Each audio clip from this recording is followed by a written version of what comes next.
And a new poll that's been reverberating around Queen's Park here. John Wright joins me now. You're with Dart Insight. Yep. I keep forgetting the second name. John, you just did a new poll. You've been doing polling for a very long time. Is Doug Ford in trouble from what you see in this poll? I'd say yes, even though some people would say, well, it's so early on. What we have is the approval rating of the Premier sitting at 34%. And that's down from 40? It's down from 40. So just to give it some perspective for our watchers tonight, you have to get about 37% in order to get a majority. So you're dropping down to about 34% in terms of your personal approval, and the latest polling on the numbers of vote would be about 32. So you say, well, that sounds pretty good. You could recover from that. Mike Harris's worst time in office when he was Premier came right after the Walkerton water problem. It was huge across his province, and he was at 38% support. So we have a Premier who's below that. And there's no Liberal leader. And that's the other thing, is that there is no Liberal leader. And in fact, when you take a look at the most recent polling numbers on the vote, you have the Tories at 32, as I said, but then you have the Liberals right up behind at 28. So they've recovered from 19% now up to 28. And you have the NDP, even though Andrea Horwath's numbers are pretty good for her personally, the NDP is sitting way back at about 14 in the polls.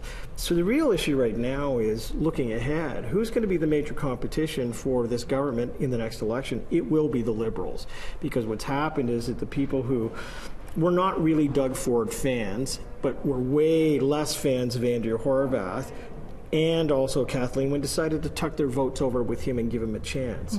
And that's the soft group of people that you got to have in order to form a majority. Right. So he's losing them. He's lost them. He needs to get back in the game over the next 2 years to make those numbers go up. Question is why? Is it the Ron Tavener controversy? Is it how the autism file was laid out? What's going on here?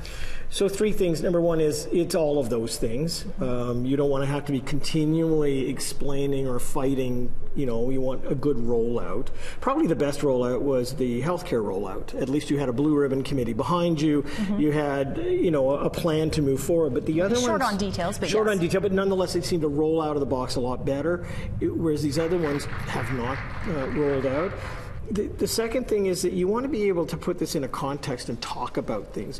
When it's all about the people, the question then is, well, what people and who are you for? And you know, that becomes a real issue too. Do you think a lot can change after the budget? I mean, people will be looking at his budget very carefully, and we're getting the wrap here, so we've got to end on this note. But can that turn things around? The problem with all of this is that they've got a campaign team who was on the campaign trail, still running communications at Queen's Park, and until they get that over with, everything seems like a campaign, and nothing seems like you're governing. So they got to get a communications approach to this, as we've been saying for months now.